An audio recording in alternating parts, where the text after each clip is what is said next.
Hi అండి అందరికీ. ఎలా ఉన్నారు? నేనైతే చాలా బాగున్నాను. లాస్ట్ సోమవారం అంటే కార్తీక సోమవారం రోజు నేను గ్రామ కుంకుమ నోము నోచుకున్నానండి. చాలా చక్కగా జరిగింది. అయితే నాకు చాలా టెన్షన్ అనిపించింది ముందు రోజు. ఎందుకంటే రాజుల గ్రామం నాకు కొత్త. అక్కడ తూర్పు వైపు వీధి నుంచి స్టార్ట్ చేయాలి మొదట 5 వీధులు. ఆ 5 వీధులు ఎటు వెళ్ళాలి? అక్కడ బ్రాహ్మణ ముత్తైదువులు ఎక్కడుంటారో ఏమీ నాకు ఐడియా లేదు.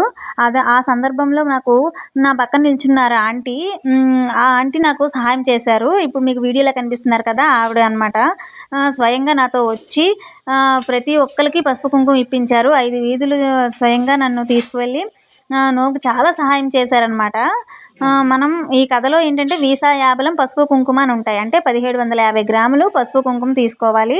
తీసుకొని మనం చారడేసి అంటే మన చెయ్యి నిండుగా వచ్చేటట్టుగా పళ్ళెంలో వేసి తాంబూలం పెట్టి అందిస్తాం అనమాట. ఇది ఈ నోము విశేషం అనేది చాలా చక్కగా జరిగిందండి. Thank you.